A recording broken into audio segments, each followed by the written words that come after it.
De 17 a 19, Las Ganas. Conducción, Alejandro Ferreiro. Producción, Julia Peraza. Las Ganas.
Buenas tardes, bienvenidas, bienvenidos, ¿cómo están todos? Estamos arrancando con todas las ganas y se nota.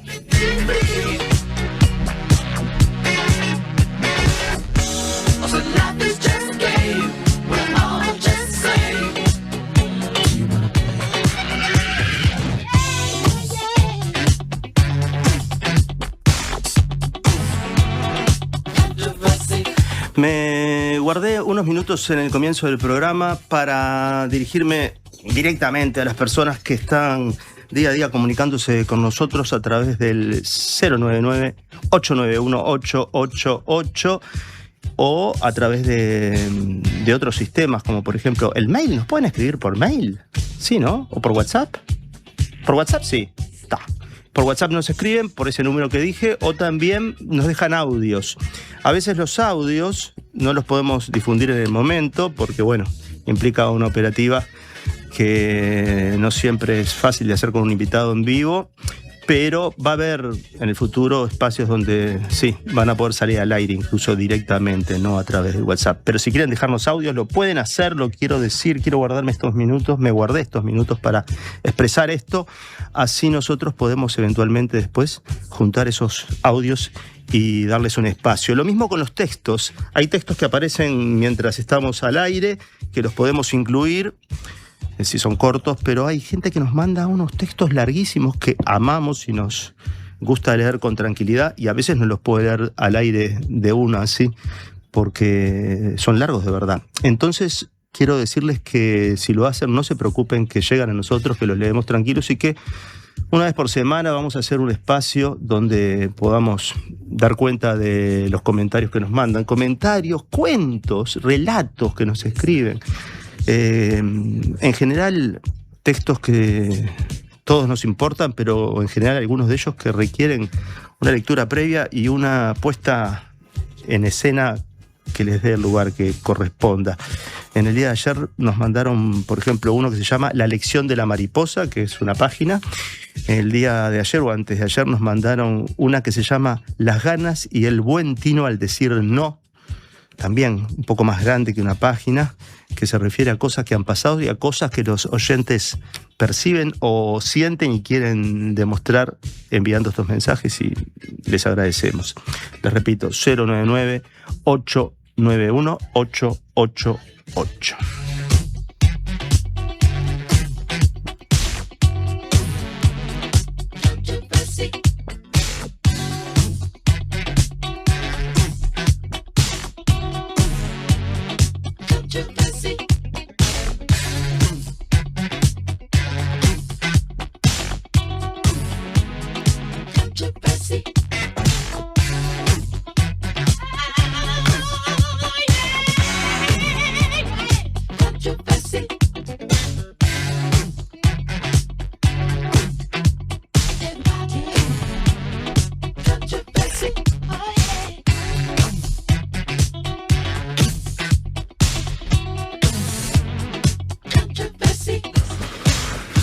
El mensaje que nos llegó ayer es de Flaco Miranda, uno de los que voy a leer. Flaco Miranda era un escucha de aquel viejo programa Planetario, donde Guille también era un asiduo visitante como amigo.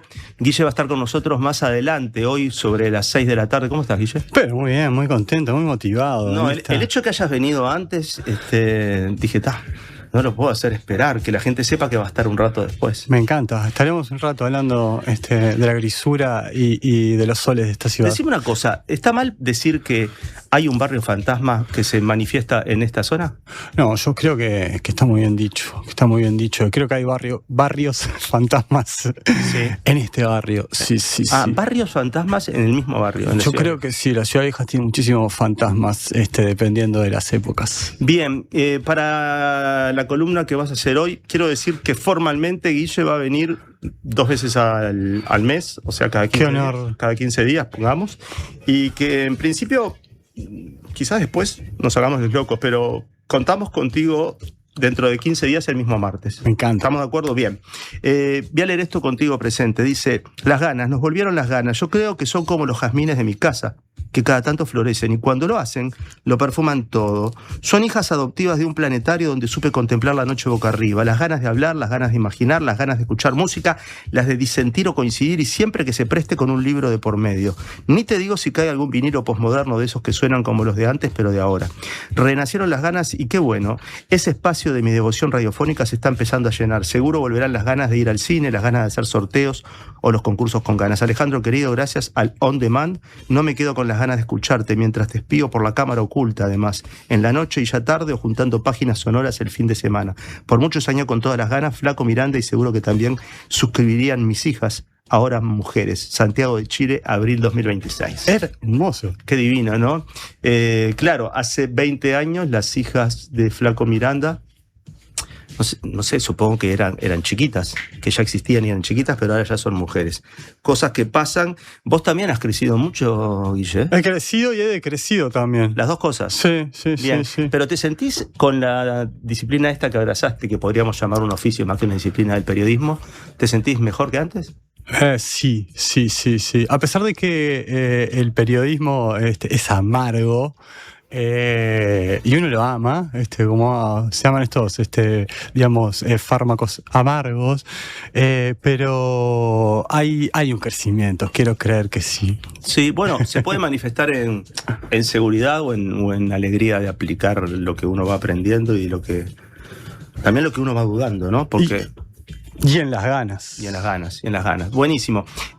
Ayer anunciamos que ibas a venir. Qué honor. Estamos esperando, no porque no haya llegado, porque venga tarde ni nada por el estilo. Quiero decir que estamos esperando a nuestra invitada, que la citamos un poquito más tarde, porque queríamos hacer este espacio para recibir a Flaco Miranda y decirle a todos los oyentes que por favor 099-891-888 es el sistema para comunicarnos. Pueden dejar audios, pueden mandar mensajes, pueden también enviar unos textos larguísimos como estos que han estado llegando y que vamos a poder compartir, quizás no los largos, quizás no momento a momento, pero sí acumularemos esos mensajes para darles un jardín donde se puedan manifestar, quizás una vez por semana. No va a ser fijo, acá casi nada va a ser fijo, pero va a tener su lugar. Guille, vas a tener que esperarnos porque antes de ti va a venir Lucía Rodríguez, que es historiadora, pero que ayer, un poco en broma y un poco en serio, yo decía, ¿qué hace un cartógrafo hoy en día en el siglo XXI, ¿no? Qué hermoso oficio el de cartógrafo. Qué locura, ¿no? Y además, en este caso, nuestra invitada acaba de adquirir una beca, se va a ir a Holanda a investigar la incidencia de los cartógrafos holandeses en el Río de la Plata. ¡Wow! Así que vamos a ver si te quería invitar ahora que te vi por acá para que subieras al escenario porque es subir porque estamos en altura respecto a los técnicos, quiero que lo sepan los oyentes. Vamos a compartir, vamos a hacer como, ¿te acuerdas la teoría de conjuntos cuando se mezclaban? No la conozco. ¿Cómo que no? Suponete, vamos a hacerlo con colores. Tenés un círculo verde Ajá. y un círculo, Rojo. bueno, rojo. Si los montás, se genera una franja intermedia que cambia de color, ¿no? Claro, claro. Bien, ahí, esa franjita es donde vas a compartir con Lucía el espacio. Qué gusto. Va a estar Lucía, vas a estar vos, va a estar Lucía, y después, antes de que se vaya Lucía, vos vas a entrar y vamos a hablar con ella en los minutos finales de la cartografía del Río de la Plata. Buenísimo, porque justo podés creer que traje unos mapas, traje mis cartografías halladas de la Ciudad Vieja. Bien, quizá podamos preguntarle en vivo qué sabe de esos mapas. ¿Vos tenés todos los datos de esos mapas? No, claro que no. Bueno, Nunca. tenemos a la persona indicada, Guille, a la persona indicada. Qué Mirá, gusto. mirá lo que voy a hacer adelante tuyo. A bailar.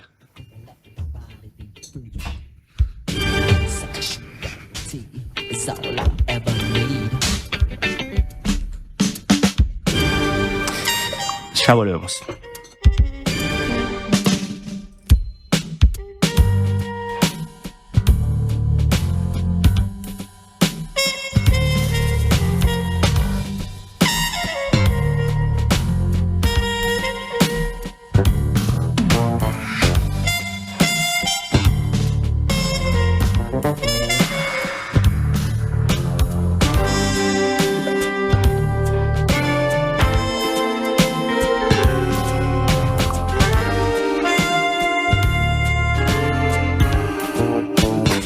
Quiero decirles que nos acaba de escribir alguien que nos escucha por primera vez. Empecé a escucharlos hoy. Saludo desde Las Piedras, dice Víctor. Bienvenido, Víctor. Ojalá te quedes con nosotros, o sea, ojalá te quedes con las ganas.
Estamos escuchando a Miles Davis, nos vamos a ir a la primera pausa. La invitada que llegó, ustedes la vieron entrar acá, dijo, me tomaría un vasito de agua y ¿cuánto pasó? Medio segundo estaba Joaquín Pumba con el vaso.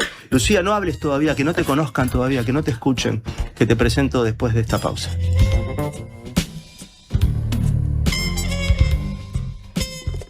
Ya volvemos. Quédense con las ganas. Si cuando pensás en el futuro sentís que tu voz interior deja de hablarte normal y empieza a hablarte de una forma extraña, particular, utilizando un lenguaje excéntrico y un tono exacerbado, mientras escuchan sonidos de efectos especiales y música dramática, es porque te estás haciendo demasiado la película. La mejor forma de prepararte para el futuro es con Ahorro Más Vida de Banco de Seguros del Estado. Consulta con tu asesor de confianza en nuestras oficinas o en bse.com.uy. En Vida BSE podés confiar toda tu vida.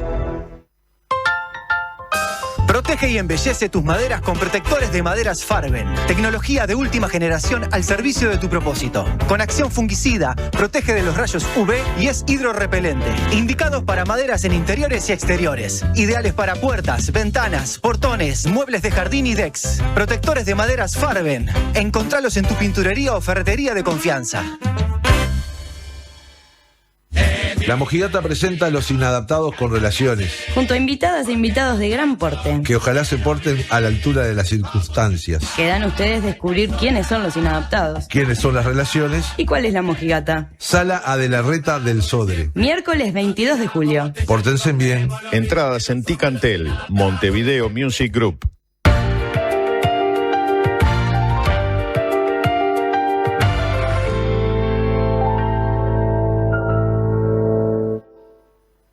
Gracias por escucharme. Muchas gracias por explicarme. Gracias por toda la ayuda. Estas son palabras recientes de nuestros pacientes, pero los agradecidos somos nosotros, porque tu elección nos hace superarnos cada vez más y ser la mutualista con los mejores profesionales del país.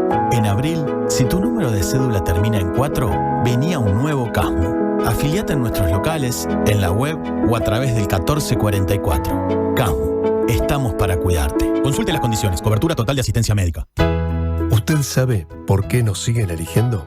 Porque somos credibilidad, confianza, contención y compañía calificada.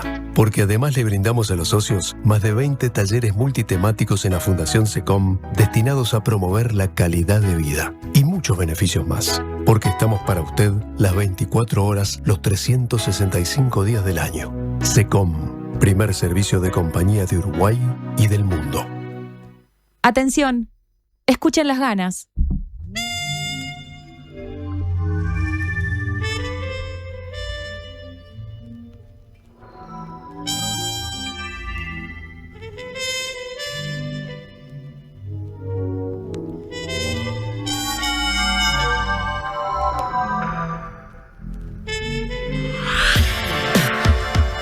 Los primeros mapas impresos del Río de la Plata se produjeron en los Países Bajos como parte de obras dedicadas al Nuevo Mundo, publicadas en los siglos XVI y XVII, antes y después de su independencia de la monarquía de los Habsburgo. Hoy en día solo se conservan fragmentos de estas obras en el Río de la Plata, ya que los coleccionistas locales del siglo XIX, por razones fundamentalmente económicas y nacionalistas, solían adquirir únicamente los mapas que se referían al territorio de sus respectivos países.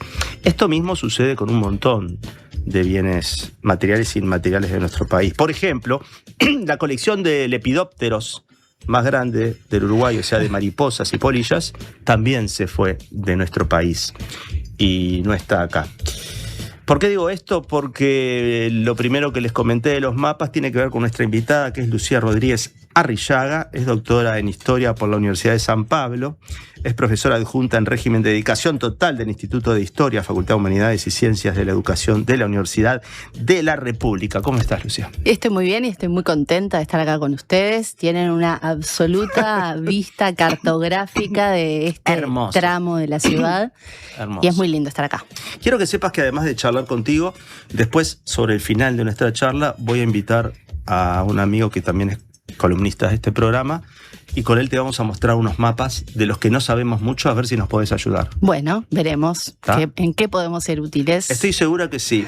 Quiero decirles que yo a Lucía la conozco muy poco. Tenemos gente conocida en común, y me enteré aparte que sos hermana de Ana. Ana Inés Rodríguez Arrillaga, exactamente. Claro, que yo no sabía que eras hermana. Conozco más a Ana que a vos, pero no sabías que eras hermana. Bueno, y tenemos otros amigos en común. Pero encontré una foto el otro día de Lucía, en que estaba en una especie de panel de gente, creo que como en unas escalinatas, y decía no sé cuánto simposio internacional de cartografía. Y yo dije, pero ¿cómo cartografía? ¿Qué es eso? ¿Existe hoy? Sí, ya te escuché diciendo cartógrafa, y en realidad soy especialista en historia de la cartografía.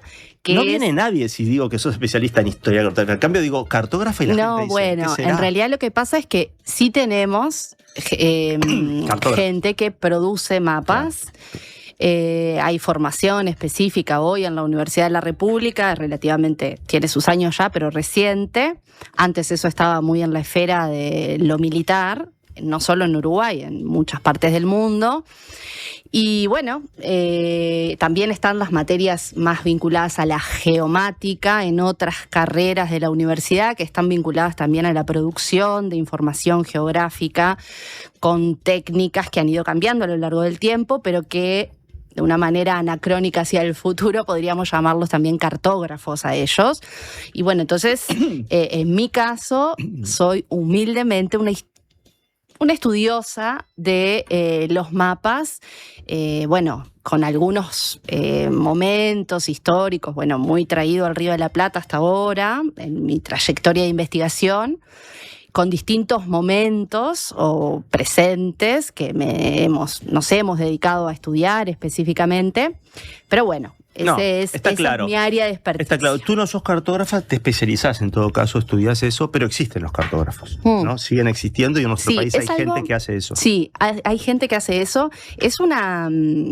La palabra cartografía no es tan antigua. La producción de mapas o representaciones del espacio, tanto imaginarias como del espacio, que desde la época moderna llamamos el espacio real, ¿no? Una representación del espacio, escala, etcétera, que ha ido en esos términos mejorando a lo largo del tiempo.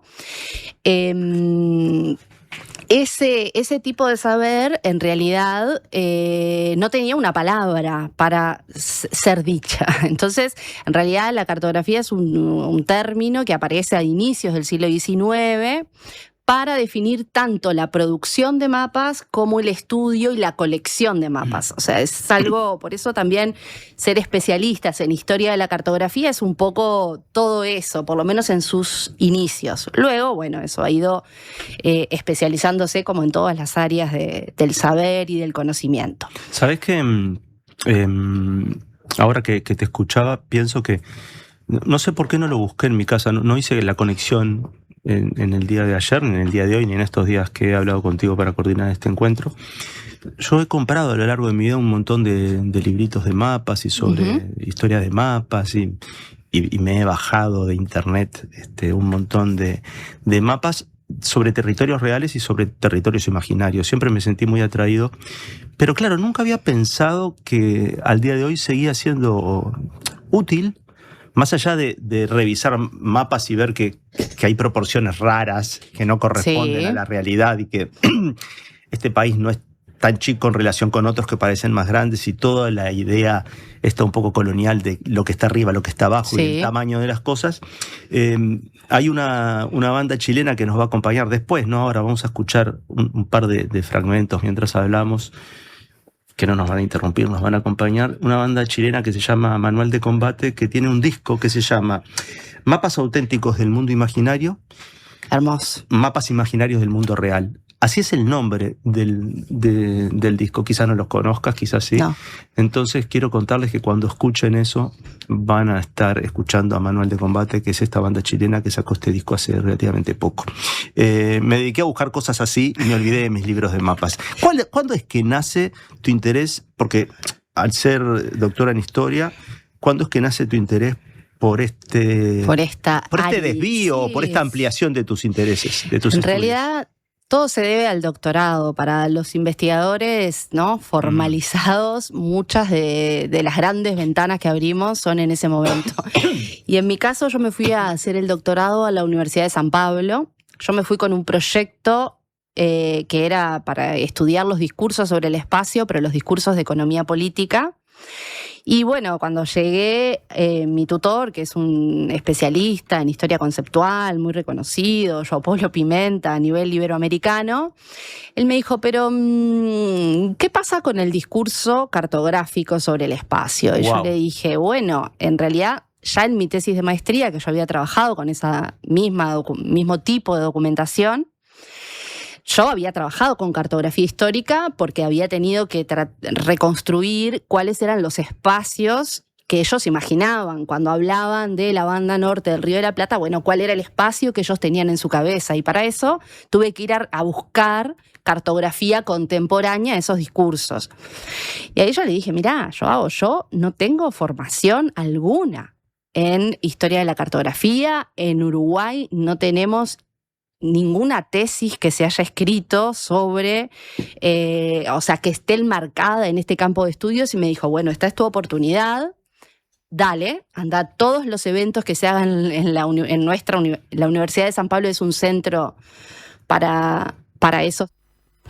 Me dijo, empezá a ir a todos los eventos que veas, y bueno, la contingencia te va llevando. Estuve en varios simposios.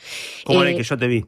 Como en el que vos me viste, exacto. La razón por la cual yo empecé a participar de esos simposios fue empezar a participar de las actividades que ocurrían en la USPI con una profesora que es un pilar dentro de la historia de la cartografía, que es Iris Cantor. Varios de los eventos que ella organizó, yo empecé a participar, me enteré que el año que viene en Quito es el simposio, y dije, bueno, tengo que ir. Voy a tener que viajar. Y bueno, eso nunca me costó, pero la parte de empezar a ir a un lugar a conversar con gente que sea especialista en un campo donde vos sos un principiante en el literal. Y ahí otra vez, al año que viene es el simposio internacional, y dije, bueno, voy. Me dijeron, no, es re difícil de que te acepten y que tienen una tasa de rechazo altísima. Yo me presenté y fue en Ámsterdam, que ahora estoy volviendo. En realidad fue un campo que se abrió absolutamente, bueno, me enamoré. O sea, como pasa. O sea que, digamos, es un amor como los verdaderos amores, imprevisto. Imprevisto, sí. O con esas ambivalencias del inicio, ¿no? De que uno sabe que tiene que ir para ahí, pero duda, y bueno, y finalmente toma el camino y... Bien, primero que nada, quiero decir que ahora vamos a volver a Ámsterdam, o a Ámsterdam. Sí. Bien, ahora contamos por qué volvés para ahí, porque es súper interesante, pero dado que estabas contando, ahora está lloviendo con sol, ¿eh? Atención, qué lindo. Ahora que me decías cómo ingresaste, cómo se te amplió el universo, cómo se te ensanchó la vida académica y tus Totalmente. intereses. Más allá de lo académico, porque hay gente que nos está escuchando que obviamente eso le interesa, pero ¿qué pasó en tu vida desde que empezaste a verla con la idea de alguien que mira las cosas así, con este enfoque del dibujo, del mapa, del espacio diseñado de esa manera, en 2 dimensiones? ¡Wow! Pasaron muchas cosas en mi vida desde entonces. Las que se puedan contar, que tengan que ver con esto, obviamente. ¿Empezaste a ver distinto la ciudad? ¿Empezaste a ver... Sí, sin duda. ¿No? Empezás a ver distinto cualquier ciudad. O sea, llegás a una nueva ciudad para vos, claro, y la empezás a ver con otros ojos. O sea, empezás a ver las capas de otra manera, empezás a aprender a leer en el espacio el tiempo de una manera que todos los historiadores, o tendencialmente los historiadores tenemos, ¿no? Como esa mirada por las capas temporales, pero evidentemente eso, cuando uno adquiere esa mirada más cartográfica, se vuelve como la manera en la que visitas ciudades, por ejemplo. O sea que vivir tu ciudad también, de cómo se construyó cartográficamente el relato cartográfico de tu propia, de mi ciudad por adopción, porque en realidad yo vivo hace mucho tiempo en Montevideo, pero vivía en Pando, a 30 kilómetros, siempre muy yendo y viniendo, pero en realidad adopté esta ciudad y empezar a estudiarla también en sus formas de representación a lo largo del tiempo, también te cambia, las jerarquías, porque eso que nosotros decimos de las jerarquías espaciales, que se traducen en esas representaciones planas de la Tierra a nivel de las relaciones geopolíticas, también tienen una traducción local y también hay una jerarquización de espacios y unas centralidades a nivel de la representación de nuestra ciudad, sin duda. Y eso también uno aprende a mirarlo. Pero después, desde el punto de vista más pasional, empecé, por ejemplo, a bordar mapas. Y eso es como otro capítulo de esta pasión, digamos, que, bueno... Para.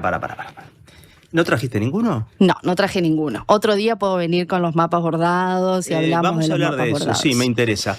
Otra cosa quedó pendiente. ¿Naciste en Pando? Sí. Bien. Nacida y criada. O sea que sos... Pandense. Pandense. Bien. Algo que... Bueno, ¿cuántas cosas se abrieron con lo último que dijiste? Lo de los mapas vamos a volver... mapas bordados vamos a volver en el futuro. Eso es un hecho. Segundo. O sea que ir contigo de viaje... implica como a veces como cuando vas con un ornitólogo y está pensando, o sea, ir contigo de viaje es, cortala un poco con la ubicación espacial, y eso no afecta tanto. Pero si viajas sola, sí te posicionás de una manera en las ciudades.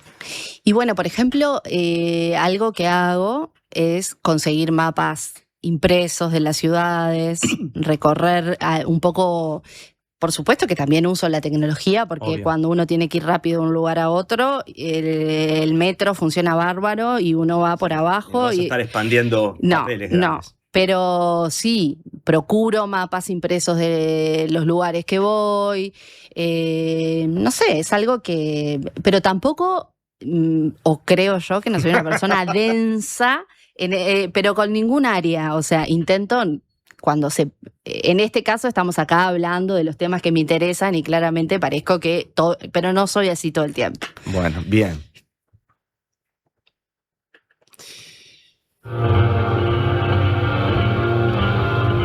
Estamos conversando con Lucía Rodríguez Arrillaga, es doctora en historia y como ustedes han escuchado, está concentrándose entre sus investigaciones y sus intereses en lo que podríamos denominar cartografía. ¿Usás los dos apellidos? Sí, uso los dos apellidos.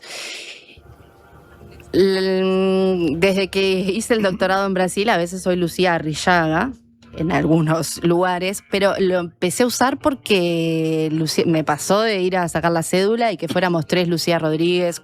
Antes, cuando te llamaban por el nombre. Se levantaban las 3. Y es un poco mucho, o sea, hay un montón. Entonces sí, en vez de usar mis 2 nombres, uso mis 2 apellidos.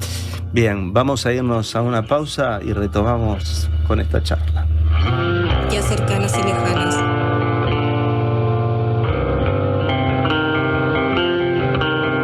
Indescriptibles como indescifrables.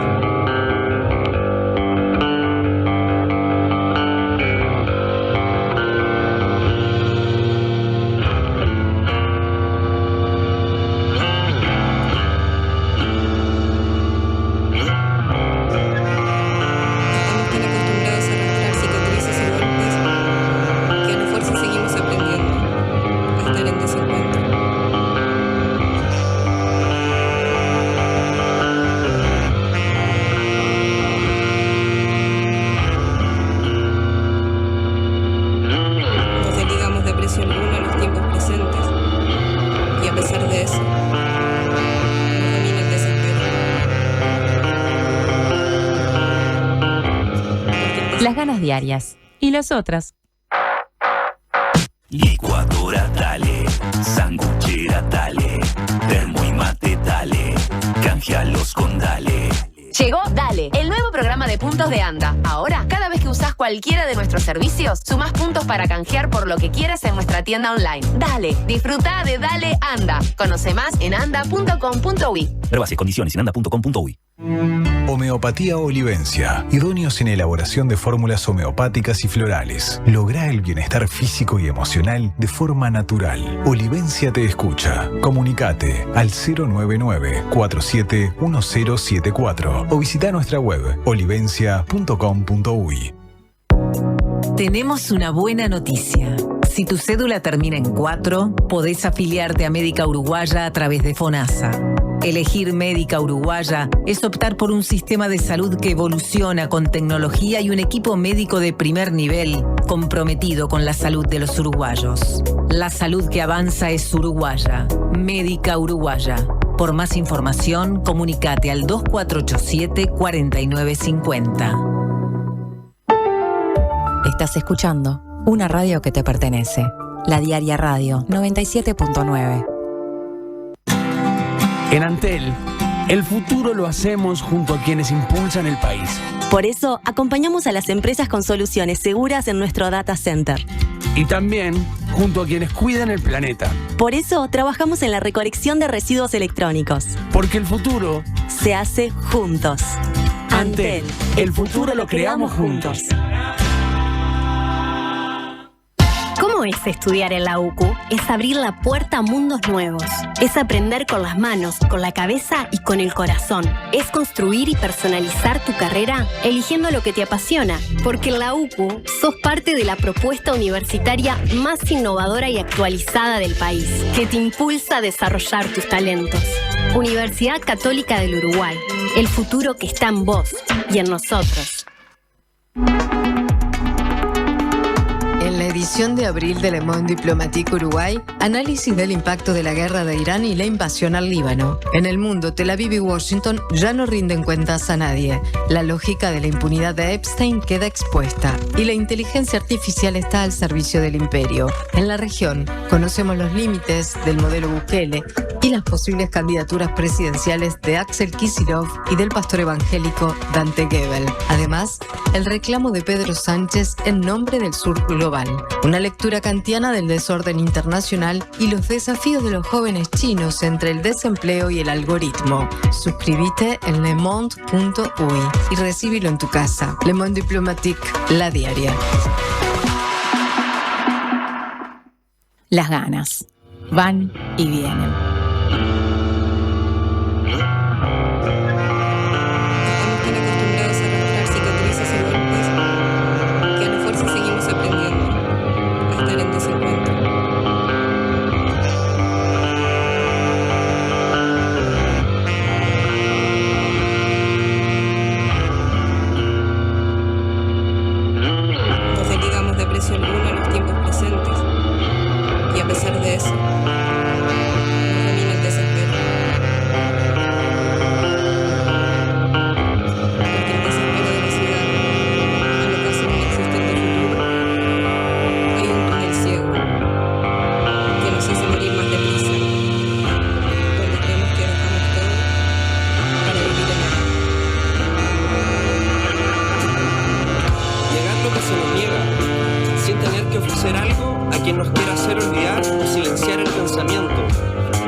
Y seguimos con Lucía Rodríguez Arrillaga, doctora en Historia, estamos hablando de cartografía.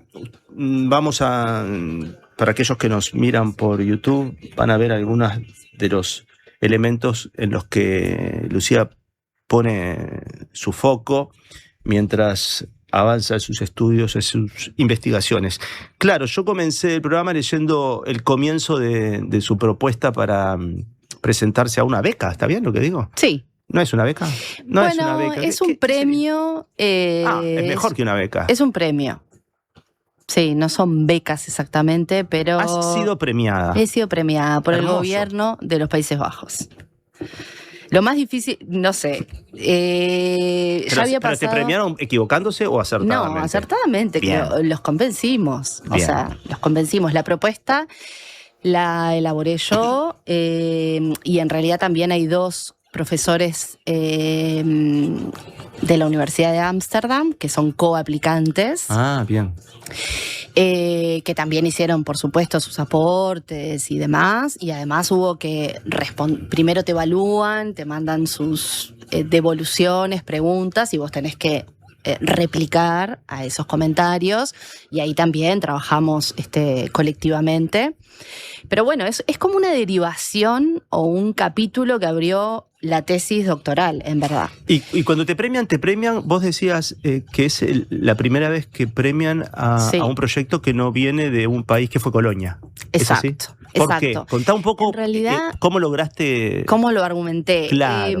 Esta es una convocatoria que es la segunda vez que los Países Bajos la hacen. En realidad tiene que ver con toda una revisión sobre su pasado colonial y también de un movimiento que tiene réplicas en otros museos del mundo, que es eso de la descolonización de las colecciones, ¿no? Como mostrar para los Países Bajos, por ejemplo, su participación, que fue muy importante en todo el tráfico esclavista, ha sido muy negada por su historiografía. Entonces, este tipo de convocatorias buscan cómo colocar ese pasado colonial en debate, financiando proyectos que vengan a estudiar esas colecciones a sus museos. Entonces, en realidad también dentro de la propuesta hay 2 museos muy importantes, que sería como el Museo Naval de los Países Bajos y Allard Pierson, que es la biblioteca de objetos antiguos y raros de la Universidad de Ámsterdam, que es la que guarda la mayor parte de la cartografía, por supuesto que también en su Biblioteca Nacional y en el archivo, lo que sería su Archivo General de la Nación, que está en La Haya, también tienen documentación, pero sin duda que estas 2 instituciones que están dentro de la propuesta, o sea, yo logré a través de estos 2 profesores que estas instituciones recibieran este proyecto, y a su vez también el Museo Histórico Nacional participa, porque la idea luego del estudio de todas estas obras, digamos, es hacer una muestra acá y bueno, un poco poder colocar algunas piezas sueltas que hay de ese proceso de impresión de mapas en los Países Bajos en el siglo XVI y XVII, poder mostrarlo y un poco colocarlo en su materialidad, porque hoy están, como dijiste, sueltos, porque los compraron coleccionistas y están, unos en la Biblioteca Nacional, otros en el Museo Histórico, pero sin su contexto de producción. O sea, tenemos muy poco trabajo hecho sobre ese contexto de producción. Y básicamente de lo que nos convencimos es de que para poder producir esos mapas, en realidad el primer mapa impreso que nombra al Río de la Plata como una provincia es en un atlas de fines del siglo XVI, que también fue hecho en los Países Bajos, pero en los Países Bajos católicos, los que quedan bajo la monarquía de los Habsburgos, en esa guerra de los Países Bajos del norte protestantes por abjurar de la corona de los Habsburgo y lograr su independencia. Es en ese proceso que se produce, digamos, estos otros mapas que son los que efectivamente popularizan un discurso gráfico sobre el Río de la Plata como una provincia. Y eso es curioso, porque en realidad la corona española publicaba obras que resumían todos sus dominios en América y no dedicaba un mapa en esas obras al Río de la Plata porque en realidad el Río de la Plata pasa a ser una provincia en 1617, esas obras algunas de ellas se publican antes, pero lo cierto es que no era el centro de los espacios coloniales para la corona de los Habsburgo en ese momento. Entonces, lo que yo argumenté es que en esa disputa por la hegemonía de los Países Bajos con la monarquía de los Habsburgo, proponen un relato alternativo y también una iconografía, una cartografía alternativa a la ibérica. Y eso lo hacen financiado por la Compañía Holandesa de las Indias Occidentales, que básicamente se crea para ganar la guerra en el Atlántico, se dan cuenta de que para ganar la guerra de la independencia, para convencer a España de que les ceda sus derechos dinásticos, digamos, que demandaban para sí, era necesario ganarles el Atlántico, que no bastaba con haber ganado ya el mundo asiático, donde los holandeses rápidamente avanzaron posiciones sobre los espacios que controlaban sobre todo los portugueses, y en ese contexto elaboran una obra que se llama Nuevo Mundo, o Descripción de las Indias Occidentales, que es la obra que más circula en el siglo XVII sobre América en el mundo letrado occidental, y en esa obra, entre los pocos mapas que se colocan, hay uno para el Río de la Plata como provincia, y hay otro también, no casualmente, para Venezuela, que tampoco en las obras españolas tenía su lugar y no casualmente son dos espacios muy atlánticos donde los holandeses eran los principales comerciantes en el siglo XVII. Lo que demostré entonces es que los holandeses, para poder producir esos mapas, se apropian de los relatos ibéricos, que a su vez eran una apropiación de los saberes locales, porque en realidad en los primeros relatos publicados y no publicados de los castellanos, sobre todo, se habla del contacto con las poblaciones originarias, y se habla de, los topónimos, se habla de las descripciones que han logrado tomar de esos pueblos. Entonces, es una especie de traducción desde los pueblos originarios a los relatos castellanos y a este relato de los holandeses, que sistematiza esa información y la traduce cartográficamente. Eso es un poco lo que voy a ir a estudiar en mayor profundidad, porque básicamente este es el argumento. Ahora hay que poder sostenerlo y estudiar sobre todo esas obras, porque nunca vi la obra materialmente. Vas a ver todo ahí. Sí, todas las obras editadas, que eso es una locura. Vas a estar en un primer periodo 2 meses aproximadamente, y después vas a volver a ir 3 meses más. Y esto sucede ahora, en junio, ¿no? Cuando eras chiquita, ¿pensabas en tu futuro y te imaginabas esto? No. No. No sé, el tema de la vocación y todo eso siempre fue muy... sí que iba a estudiar y que tenía como una curiosidad desde muy niña por temas, asuntos, pero que me iba a dedicar a la historia y que eso iba a ser mi medio de vida, no. De hecho, primero me formé como profesora de historia en el IPA, trabajé 10 años dando clases en secundaria en distintos liceos, y solo al mismo tiempo me empecé a formar como investigadora, y eso fue... Sigo siendo profesora porque doy clase en la facultad, pero... No, te lo preguntaba porque, digo, en la vida de todos, supongo. Yo también pienso, de chiquito pensaba, y bueno, exactamente no pensaba como vos iba a hacer esto o aquello, pero sí había algunos intereses que iban moldeando o que iban perfilando algo que se entiende que haya terminado haciendo lo que hice. Yo lo entiendo, pero cuando hablábamos hace un rato, en la pausa, en un momento empezamos a hablar de tu viaje a Europa, no sé qué, y empezaste a decir cosas como, por ejemplo, yo nunca me había trasladado tan al norte. Y ahí dije, claro, ella está pensando en ubicación geográfica, ¿no? O sea, al norte. A mí me cuesta muchísimo imaginar o recordar, porque lo he intentado, qué país hace frontera con qué país, exactamente a cuántos países está de este. ¿Esta ubicación espacial vino con todos estos estudios o pensás que de niña también tenías como cierta...? No estaba eso, o por lo menos no lo recuerdo, no especialmente. Es algo que he ido adquiriendo. Claro, lo necesitas además. Sí, lo necesito, pero no es algo que recuerde. Bien, cuando te encuentres con esas obras de arte, porque a su vez son obras de arte, ¿no? Nosotros vemos estas imágenes en libros o en internet, o la gente que nos está escuchando y mirando las ve reproducidas en la transmisión de la diaria radio, pero me imagino lo que debe ser toparse con eso, ¿no? Sí, cuando estuve en Ámsterdam la primera vez, hace ya unos cuantos años. Pero no fuiste invitada por nada. No, fui a un congreso. Bien. Y lo que tienen los congresos de historia de la cartografía es que suelen abrir acervos para ese momento. Entonces vi cosas que todavía no puedo o sea, es impresionante. ¿Con qué materiales se hacía eso? ¿Sobre qué? ¿Sobre telas? ¿Sobre papiro? No, sobre un papel, después va a ser entelado. Depende de la materialidad, porque en Holanda se imprimían mapas murales, que eso no se podían hacer en una sola hoja de papel, entonces se hacían en varias hojas que luego se encolaban, o sea, llevaba... ¿Tinta?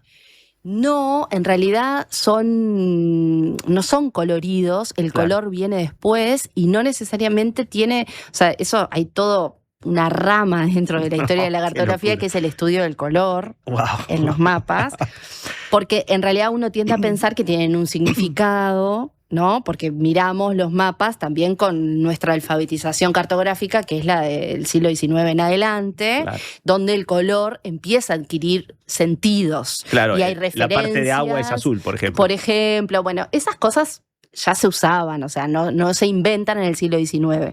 Pero una decodificación del color es algo más posterior. Otra cosa es, como otro mundo, también la cartografía manuscrita, donde el color sí es de autoría por lo general, o por lo menos del colorista que participó de la producción de esa pieza, pero en estos mapas que son impresos, grabados, en realidad lo que tenés es la plancha de cobre y después la reproducción, y después en realidad hay otro momento donde algunos los compran ya coloreados, pero otros los colorean en otro. A posteriori, claro. Exacto. Entonces, por eso cada pieza, aunque sean mapas impresos, cada pieza en una biblioteca o en otra son distintas, porque en realidad y tienen historias diferentes, porque depende de quién, cómo lo compró, cuándo y qué pasó después con esa pieza. O sea que estamos hablando de que el universo que te preocupa está lleno de estrellas, digamos, y de satélites y de constelaciones, o sea, inabarcable. Sí. Bien. Está bueno estudiar algo inabarcable, porque un poco te ponen en el lugar. Te ponen en el lugar y te da un lugar de la dimensión que tiene uno en la historia también. Preguntitas, así que no me quiero saltear. ¿El mapa más antiguo con el que estuviste enfrentada, de qué año es? ¿O con el que te vas a encontrar cuando vayas a investigar ahora? Interesante tu pregunta. ¿Te parece que me den un premio por ella? No, porque estoy tratando, creo que del siglo XV, de anteriores no sé si vi. Capaz que ahí vi alguna. ¿Y qué? Y algo. Antes de que Colón viajara. Sí, creo que sí. Que son de ahí, del siglo XV. Claro, ¿qué pasa? Que uno tiene que pensar que si se emociona ante algunas obras... Pero no vi, por ejemplo, nunca mapas medievales, en té, esos mapas en vivo nunca vi. Podría verlos, porque acá en Holanda hay, pero bueno, también... Lo que pasa es que es enfrentarse a una obra de arte. No, sin duda. Lo que quiero decir es que, bueno... Imagínate que voy a estar un mes para estudiar todo esto y uno queda también muy abrumado, pero ahora que voy a ir a ver los mapas más antiguos, que reproducciones sí, obviamente, claro, pero no, estás hablando de originales, no. Que es otra, o sea, la experiencia con los originales y los muy emblemáticos para uno. Sí, es como haber visto todo el tiempo a la Mona Lisa y un día enfrentarse a la Mona Lisa. Sí, algo así. No tiene nada que ver.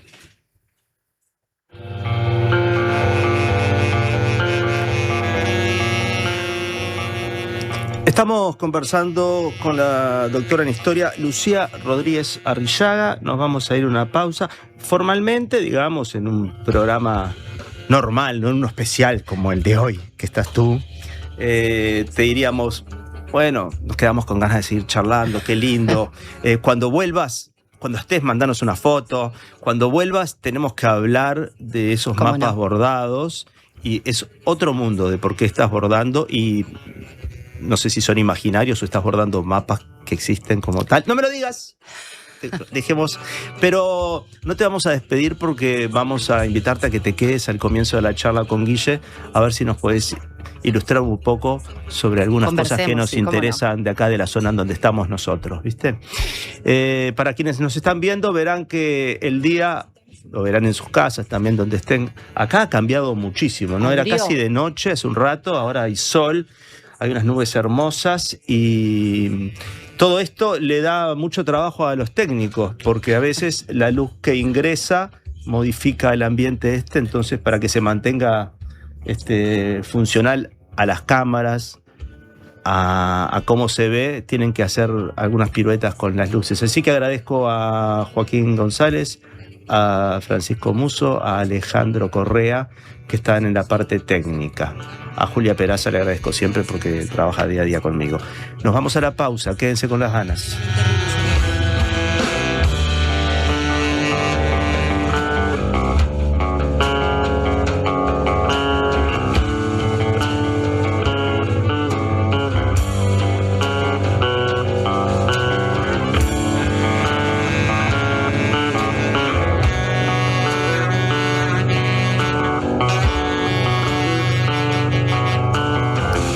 Decirles a todos, y especialmente a vos, Lucía, que buenas tardes, Alejandro, excelente programa como siempre. Bueno, no me imaginaba a una mujer como Lucía se planteara este tipo de aventura de hurgar y desarrollar mapas antiguos. A mí me fascina, aunque a veces no los entiendo. Y manda Gustavo unos mapas de un libro que está leyendo y le gusta consultar, y le llama mucho la atención las escalas de los mapas que ve. El tema de las escalas es todo otro tema. Hay otra rama. No es verdad. Bueno. Pero sí, es un tema difícil en el sentido de que depende de que es un campo muy interdisciplinario el de la historia de la cartografía. Entonces, si venís de ramas más científicas, rápidamente la matematización del espacio te es natural, y en otros casos es más complejo, y también complejo de entender para uno y de explicar, porque eso hay que explicarlo. Así que sí, es todo un mundo. Se pasó de las escalas pictóricas a las escalas gráficas, en realidad dibujos, donde lo que tenés que hacer para saber que, una parte del plano, qué correlación tiene con el espacio real, entre comillas, es justamente medirlo hoy con una regla de un metro. Claro, pero en realidad ellos, cuando las hacían, utilizaban un sistema anterior al sistema métrico decimal. Entonces son cuestiones complejas, así que está bien que le resulte complejo. Bien. Cuando pasamos a un sistema más contemporáneo es más sencillo, porque en realidad lo que tenemos que aceptar es esa diagramación del espacio por coordenadas de meridianos y paralelos, que son muy antiguas, pero quiero decir equidistantes, o la proyección que haya elegido el cartógrafo que hizo ese mapa, y básicamente luego de eso ya es muy sencillo porque nos lo dicen. Una unidad del mapa es tanto de la realidad. Entonces, en ese caso, no hay un gran, un gran desafío a descifrar. Pero después, cuando no hay datos concretos de latitud, de longitud, cuando hay que convertir y usar escalas que son gráficas, ahí es bastante más complicado.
Dale, decile. Mamá.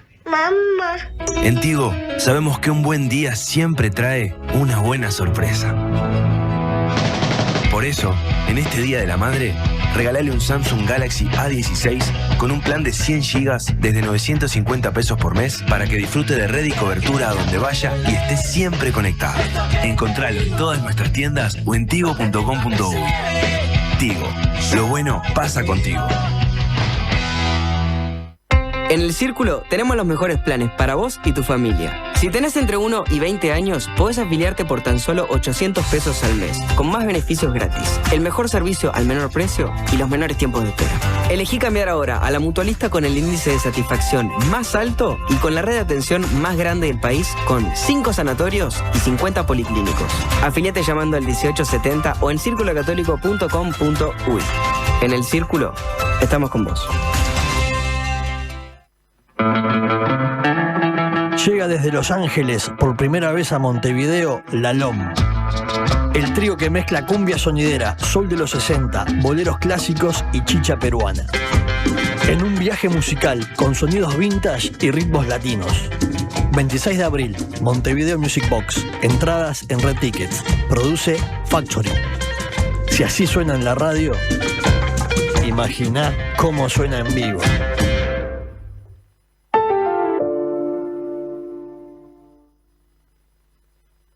Hola, soy Agustín de Paysandú. Quería pedirle si pueden pasar la canción esa que dice te busqué en mi auto rojo a las 6. Bueno, un saludo a mi vieja y a todos los que están escuchando. Ah, y si alguien vende un Celerio, que me tire un mensajito por favor al 098-723.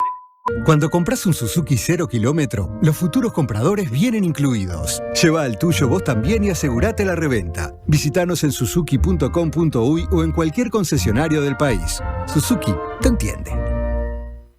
La salud visual es un derecho. En Óptica Guzmán te ofrecemos precios populares y productos de calidad. Tenemos descuentos para afiliados a todos los sindicatos. Seguinos en Guzmán Óptica. Visítanos en Colonia 1457 bis, casi Barrio Zamorín, en la parada del ómnibus. Óptica Guzmán. Vení a ver.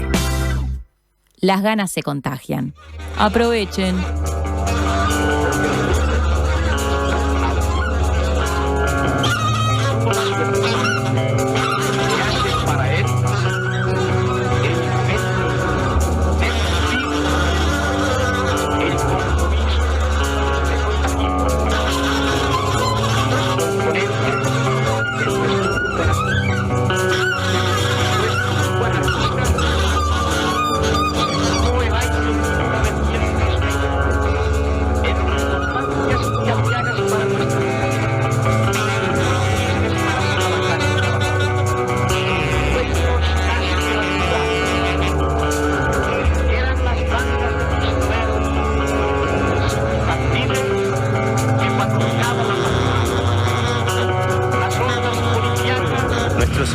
Hablan, debaten, se explican cosas y Guille le dice a Lucía que es un estudiante frustrado de historia y que ahora para la segunda vida es un estudiante frustrado de cartografía o de algo así.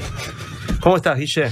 Muy bien, muy contento escuchando estas maravillas Qué locura, del ¿no? arte, la cartografía, la historia. Pensá que te teníamos tan cerca que no sabíamos nada de esto, Lucía. Viste que yo no. Quiero confesarles además que las veces que he visto a Lucía, que la he visto en ambientes protegidos, en áreas protegidas, cumpleaños, casas de amigos, ella es muy calladita, ¿eh? Sí, pero no bien, sos una persona bastante, ¿no? Pero cuando hablas de lo que te apasiona, viste, yo te dije, no suelo hablar de mis temas, no soy ese tipo de persona que en una fiesta se pone a hablar de sus temas. La verdad que en las fiestas no se habla mucho de cartografía en general. No, bueno, pero hay gente que habla más de sus de las cosas pasión. Que hace, sí. ¿Pero vos sentís que lo tuyo es algo como marginal? No. Bueno, en el ambiente te mueves, no, la cartografía, o sea, no siento la gente está hablando de fútbol, de fiestas, de cosas y de repente decís, pero quiero hablar de mapas del siglo. Pero tiene que ver más con modalidades o personalidades. Tampoco es que sea una persona tímida, pero bueno, creo que esas cosas se habilitan cuando el otro también está interesado. Te prometo que en el próximo cumpleaños voy a sacar el tema de la cartografía en la mitad de la torta. Hermoso. No, individualmente con las personas, claro. Sí, hablo, por supuesto, cuento mis cosas, que tienen que ver con esto, pero no así tan efusivamente y en público. No, sabes que no, un poco hice el chiste, pero es verdad que las cosas que a uno le apasionan cuando uno no las desarrolla en cualquier lugar, espera un contexto o... Bueno, depende, hay personas que sí. Creo que tiene más que ver con personalidades y formas. Está bien, está bien. A Guille lo apasiona la Ciudad Vieja, el Bajo. Le mostramos unos mapas que podemos irles mostrando a Lucía para que nos asesore. El mapa de Reyes, dijiste en un momento. Sí. A ver, ¿es ese que está ahí? Mira, Lucía, mira para atrás. Sí, es ese. Bien, contanos. ¿Podés mirar el micrófono? Y mirar ahí el mapita, perdón, ahí te lo agrandaron, mira para que lo veas. ¿Qué quieren? ¿Qué queremos hablar? Guille, ¿qué se puede ver ahí? Porque vemos una ciudad, no sé si proyectada o real para 1829. Eso es un problema de los mapas. Hermoso. O sea, ese es un problema de los mapas. Nosotros miramos y parece, no sé, en Ciudad Vieja, vieron que están como... No tiene referencias este mapa. Para empezar. Entonces tampoco hacemos como una interpretación. Hay un montón de manzanas que son proyecto y otras manzanas que pretendidamente entendemos que refieren a lugares ocupados, ¿no? Estas, las que están en negro. Lo blanco y lo negro. Claro, las que están como rayaditas, en realidad uno tendería a pensar que son manzanas ya ocupadas. Construidas, ponele. Sí, igual... Yo tengo mis dudas de cuál es el nivel de construcción y de qué tipo de edificación. O sea, son cosas que un mapa no es tan útil. El catastro de Capurro es más útil, por ejemplo, porque ahí sí tenés más información sobre incluso las edificaciones, los edificios. Y el acervo, por ejemplo, de acuarelas que hay de la ciudad del siglo XIX, de las pinturas que nos dan también una idea, ¿eso es una fuente contrastable? Y bueno, en realidad las vistas de ciudad que hay del siglo XVIII incluso, y en algunas vistas de ciudad del siglo XVII, no son exactamente vistas de ciudad, pero hay alguna cosa que no es solo mapa, ¿no? Que se parece más a un contorno de ciudad ya en el siglo XVII. Si uno las estudia de manera... Si uno trae todas las que hay del Río de la Plata, ¿no? Bueno, podría hacer el ejercicio de mirarlas como en correlato, pero a su vez si uno las mira al lado de las de otros espacios americanos o otros espacios del mundo, se da cuenta de que hay convenciones. A veces no son documentación de lo que efectivamente había, sino representaciones de algo que quien hizo esas vistas de la ciudad está también haciendo un trabajo, hay que ver para quién lo está haciendo en ese momento. O está imaginando algo que quiere hay ver. una parte de imaginación también, pero los mapas también son imaginación, o sea, no documentan lo real, proyectan. Entonces, bueno, este mapa de Reyes claramente hay un proyecto de lo que él quería, ¿no? Para la ciudad nueva, fuera de la ciudad vieja, y una documentación de la ocupación del casco más antiguo, bueno, con algunos avances, viste, que muestra en algunos lugares donde hay construcciones más allá de la Plaza Independencia, digamos, o del mercado, más abajo, pero insisto, hay que contrastarlo con otra documentación, pero este mapa como todos. Claro. No. ¿Sabés que está buenísimo lo que está pasando acá? Quiero explicarle a la gente, porque Guille, que es un estudioso, entre otras cosas, de esta zona y de lo que estamos hablando, de los barrios que había en este barrio, de los barrios fantasmas que hoy de alguna manera pueblan este sitio, en sus investigaciones desde la perspectiva de nosotros periodistas, no de la perspectiva tuya, claro, te encontrás con estas cosas y forma parte de la información y cómo la contrastás con, ¿viste? Es re difícil. Está bueno saber que también para vos existe un montón de información que no es tal cual el mapa lo muestra, ¿no? Y no, o sea, el mapa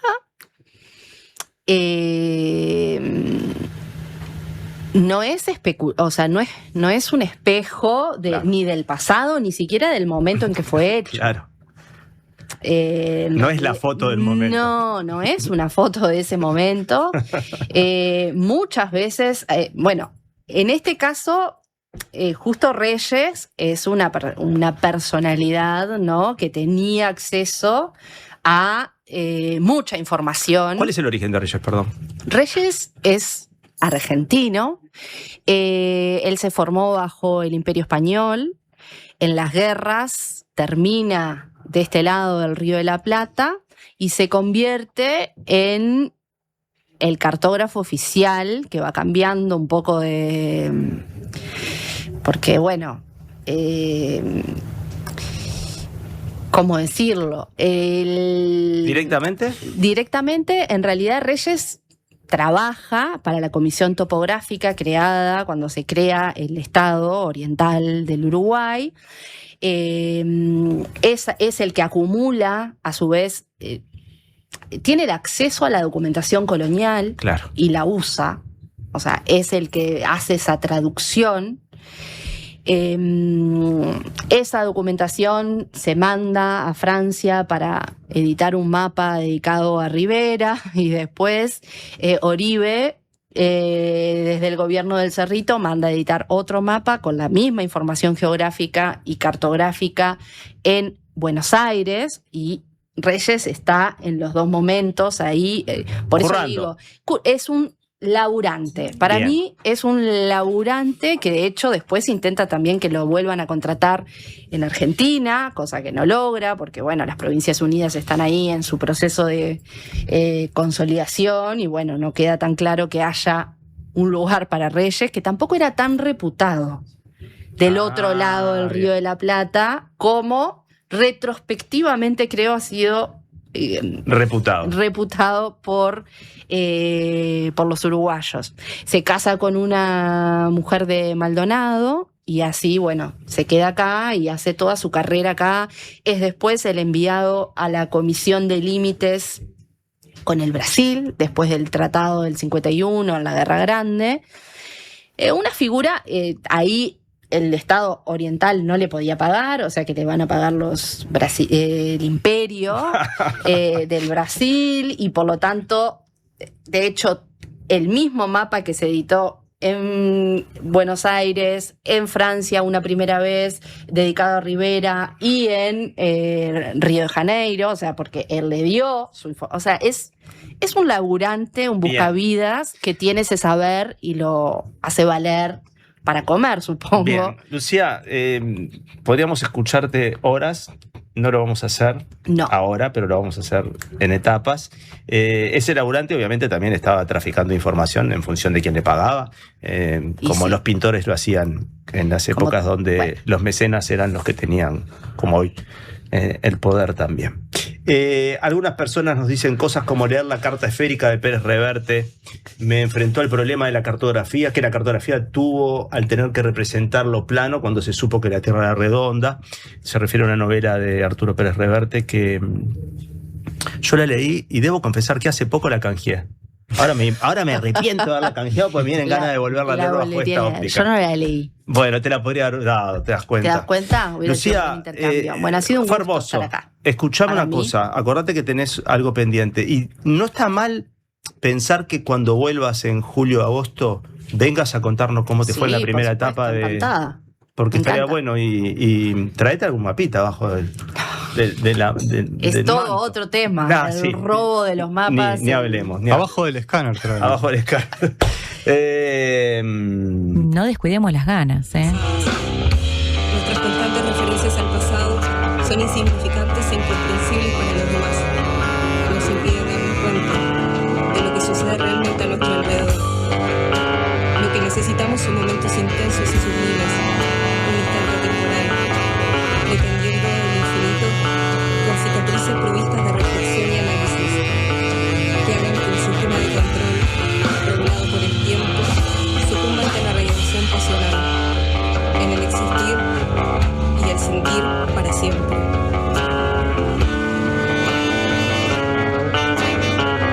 El ser humano debe vivir cada día o no vivirá nunca. La alegría y la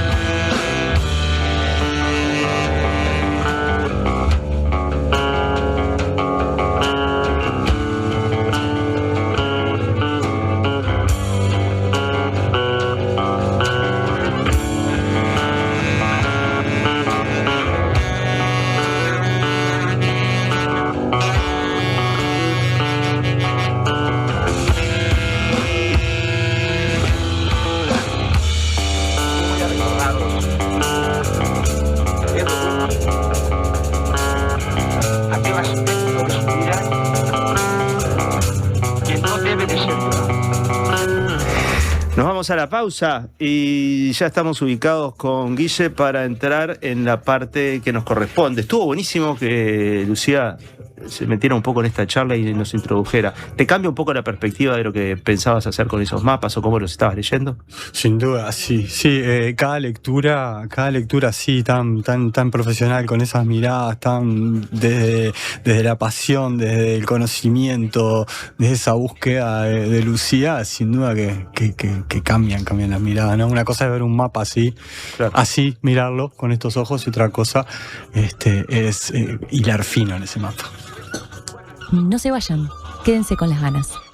¿Cómo es estudiar en la UCU? Es ser parte de la propuesta universitaria más innovadora y actualizada del país, que te impulsa a desarrollar tus talentos, construyendo el futuro de una comunidad, de muchas generaciones, de un país. Esta es nuestra universidad, la UCU, el futuro que está en vos y en nosotros. ¿Sabías que en Uruguay hay más de 500 especies de aves? Podés encontrarlas todas en la Guía de Aves del Uruguay de Gabriel Rocha, un libro que incluye fotografías y códigos QR con videos y cantos de cada especie para conocerlas en profundidad. Pedí Aves del Uruguay en todas las librerías. Ediciones de la Banda Oriental, Territorio de Libros. Prevení dolores cervicales y de espalda. Ajustá la altura de la pantalla. Elegí sillas con buena sujeción lumbar. Prevení. Preasociate a la Española. 1920-1234 o preasociate.com. Hola, ¿estás pensando en el mundo? Estás bien. Estás en la Diaria Radio 97.9. Acto en homenaje a los compañeros caídos en la lucha contra la dictadura. Victoria Grisonas y Roger Julián. Antiimperialistas ayer, hoy y siempre. Hablan Virginia Cardoso, Roberto Conde y Luis Puig. Homenaje a Victoria y Roger. Juventud del PVP. Viernes 24 de abril, 19 horas, La Huella de Sereñi. PVP, Frente Amplio. ¿Qué es mejor? ¿La hamburguesa o el choripán? ¿La Rambla o el parque? Nosotros no sabemos. Lo que sí sabemos es que para cobrar tu sueldo, mejor en tu banco. Es mejor porque abrís tu cuenta 100% online y porque tenés la nueva tarjeta internacional Bro Recompensa Mastercard Débito. También es mejor porque tenés adelanto de sueldo sin intereses. Y es mejor porque tenés la seguridad y confianza de siempre en el banco de siempre. Abrí tu cuenta sueldo a través de eBrow. Te lo repito, tu sueldo mejor en tu banco. Banco República, nuestro banco país. Infórmese sobre la garantía de depósitos en su institución de intermediación financiera o en www.copap.org.uy o vía infocopap@copap.org.uy. Sabremos cumplir. Con las ganas. Hola Alejandro, aquí Mauricio Ugal, un placer volver a escucharte atravesando el éter. Abrazo, dice, un abrazo para Mauricio. Para Alejandro Ferreiro, te escucho por primera vez hoy en la Diaria. ¿Cuánta gente por primera vez hoy? Dice, te extrañé mucho cuando terminó Planetario, programa que amé. Seguro será tan exitoso como aquel. Gracias por volver, dice Graciela. Si nos seguís amando en ya es un éxito. ¿Qué significa Farabute? Uy, qué buena pregunta. No la contestemos, escuchemos qué significa.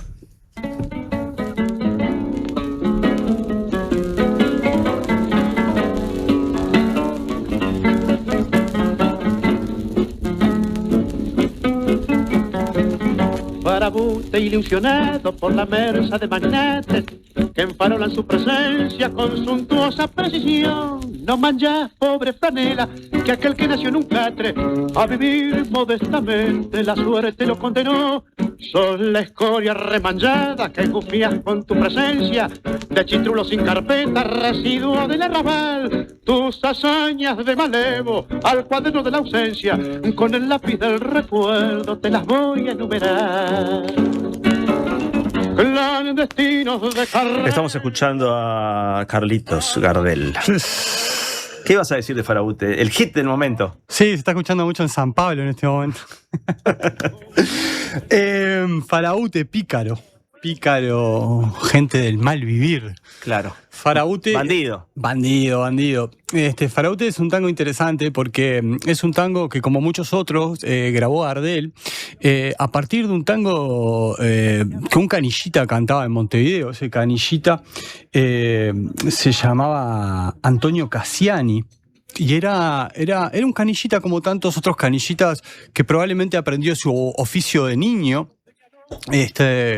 Hoy, claro, no los tenemos en el panorama, pero pensemos en diarios que de repente, como ocurría, por ejemplo, en la imprenta del Nacional en fines de 1870, que menciona Sansón Carrasco en algunos de sus libros. El Nacional tiraba 5.000 diarios a la ciudad. Y esos 5... Aclaremos cuando decís tirar lo que significa, ¿no? Se imprimía. Porque si no la gente piensa que... Gracias, Ale, por estar atento. Porque eso es como una jerga nuestra, digamos. Sí.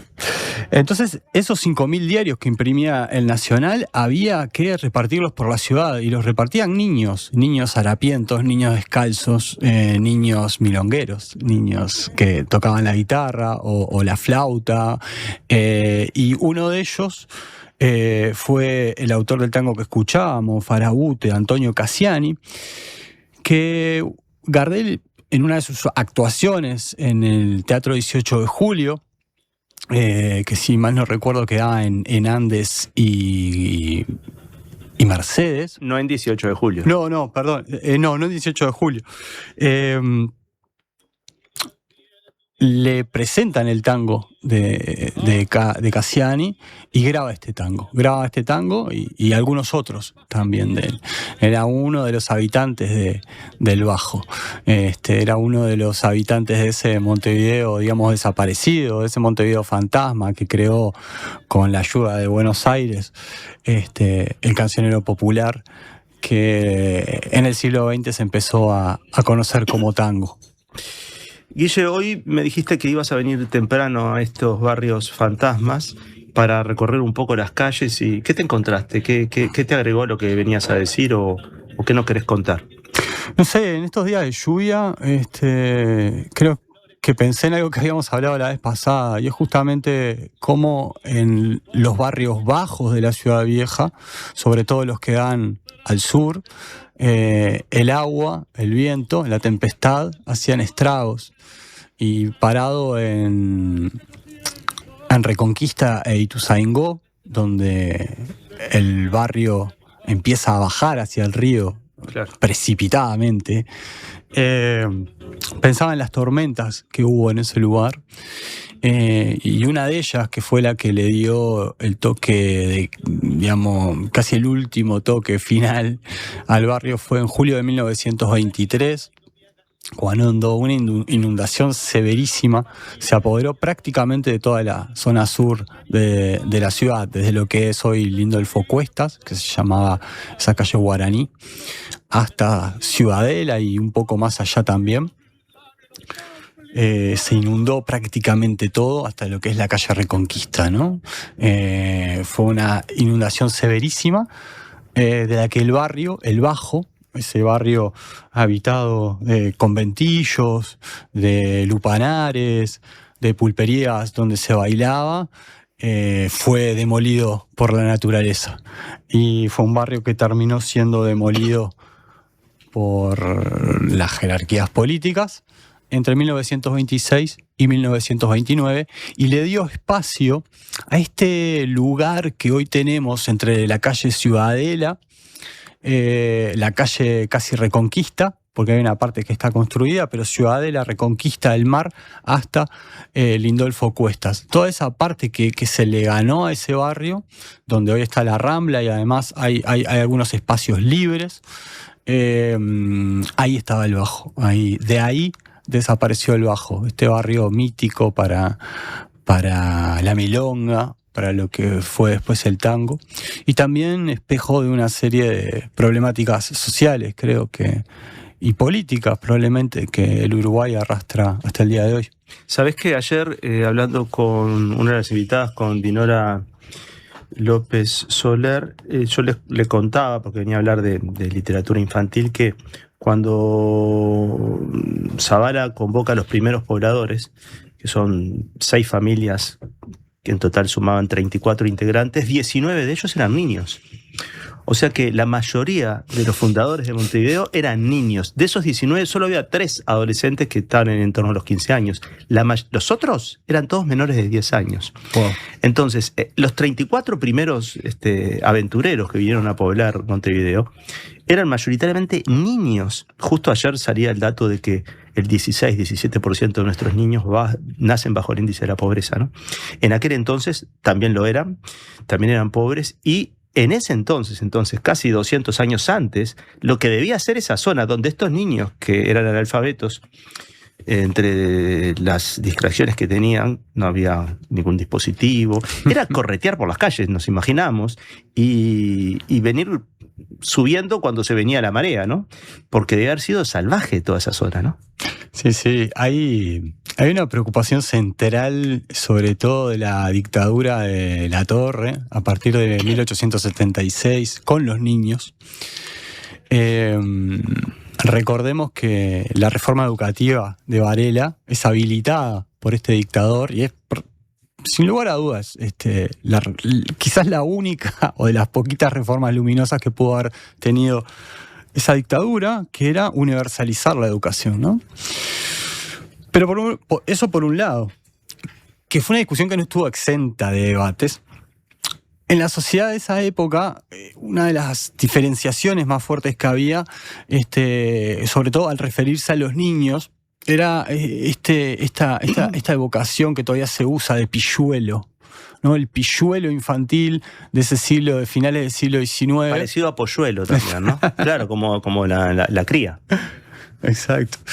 Era una amenaza para la seguridad interna de ese dictador y sus mandamases políticos. Entonces idearon varias acciones. La primera de ellas fue una acción represiva muy fuerte contra esos niños que estaban por ejemplo, en el Mercado Central, que ya no existe más, que es donde está Cinemateca hoy, ese espacio enfrente al Hotel Solís, por la calle Reconquista. ¿Dónde está Funfun? Eso funcionaba casi toda la noche, porque de ahí venían los carreros de otros departamentos a abastecer a la ciudad con carne, con huevos, con frutas, verduras. El lugar preferido de las ratas también. Hay algunas crónicas que las mencionan en esos techos. Y como ese lugar quedaba abierto toda la noche, muchos niños buscaban cierto refugio que no tenían, cierta contención probablemente. Comida. Entonces empiezan a aparecer, y esos niños duermen a la intemperie ya en esa época y son llevados detenidos. Por supuesto que presos con los mayores en la cárcel de Cabildo. Y luego Latorre lo que hace es hacer una especie que hasta el día de hoy funciona, la Escuela de Artes y Oficios. En un primer momento era una especie de reformatorio educativo, donde muchos de estos niños pudieran aprender un oficio y ganarse la vida, ¿no? Y todo este ambiente también del Bajo, en toda su magnitud, estaba rodeado de niños. Además de que era una sociedad muy joven. Era una sociedad muy joven. Bueno, pero perdona, la reforma de Varela la hizo con 30 y pocos años, ¿no? O sea, cuando pensamos en Varela, ¿qué edad pensamos que tenía Varela cuando hizo la reforma? Sí. ¿O me equivoco? Y la esperanza de vida que era muy baja, ¿no? Sí, y que en esa época esta idea que tenemos de infancias ahora no existía como tal, ¿no es cierto? No había para los infantes un mundo íntimo que proteger, que cuidar, que desarrollar. No. Y muchos de estos niños fueron los que aprendieron mirando a bailar también. Son estos niños de finales del siglo XIX, son los bailarines de muchos de estos lugares de principios del siglo XX, y probablemente muchos de ellos son los que llevaron esa milonga, ese baile con corta y quebrada, que después se le dijo tango, a los primeros salones familiares, a los livings de casas, a espacios donde las familias empiezan a admitir esta danza que con el siglo XX se deja de ver tan críticamente y se la empieza a tolerar los días de fiesta, como se bailaban otros ritmos. Otros ritmos, como por ejemplo este que vamos a escuchar también en la voz de Carlos Gardel.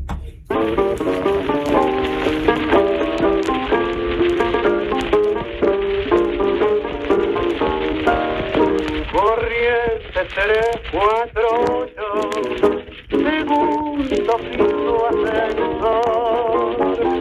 No hay porteros ni vecinos, adentro cosas de amor.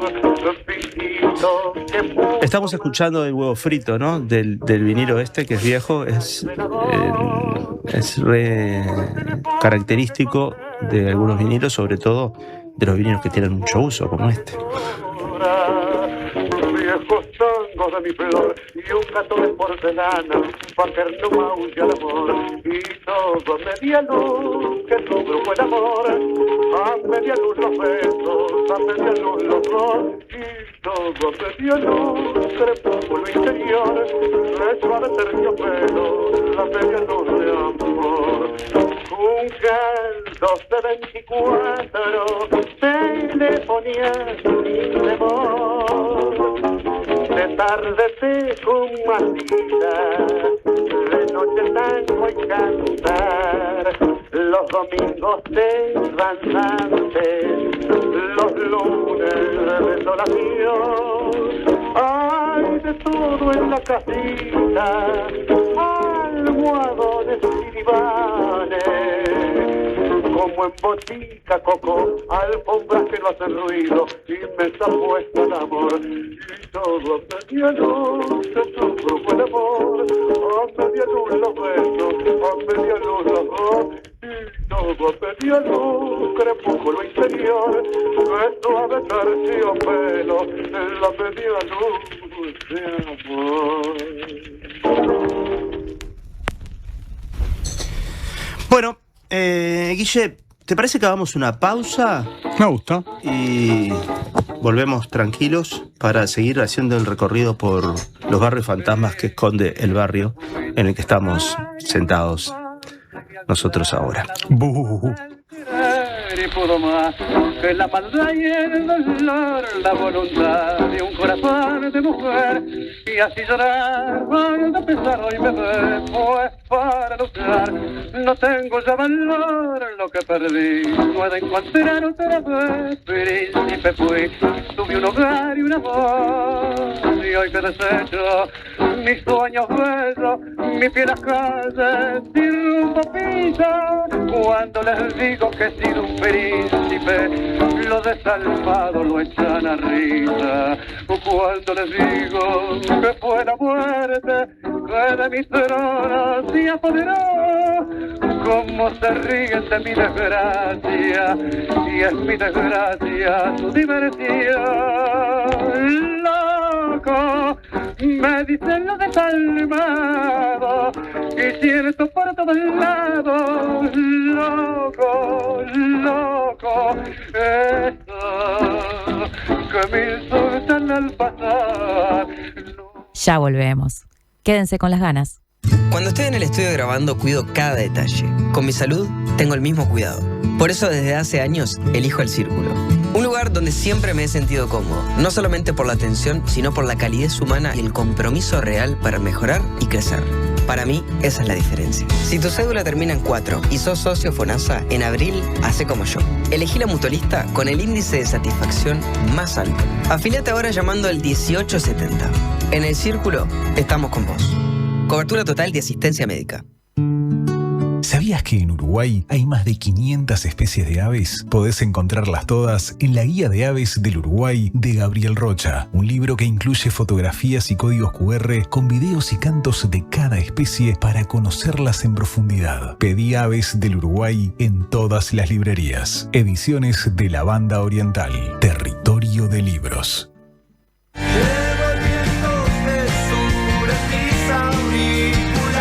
Caro en vivo en la trastienda. Suena la música del bar. Acompañado por su banda e invitados especiales, presentará canciones de su nuevo álbum Milonga de Quirón, junto a los clásicos de su repertorio y versiones inéditas. No voy a caer jamás. Viernes 15 de mayo, 21 horas, en la Trastienda Montevideo. Un show imperdible de una de las voces más personales e imprescindibles de la música uruguaya contemporánea. Entradas disponibles en Passline y en todas las redes de cobranza del país. Invita Bizarro. Subí el volumen. Llegó la diaria Radio a la FM en el 97.9. Todo empezó con una idea que Cecilia y Juan pensaron para su barrio. La presentaron al presupuesto participativo, la gente la votó y hoy la comunidad entera la disfruta. Ahora te toca a vos. Presenta tu propuesta hasta el 18 de mayo en montevideo.gov.uy o en los centros comunales. Con una idea podés cambiar tu barrio y la vida de mucha gente. Presupuesto Participativo 2026. Intendencia de Montevideo.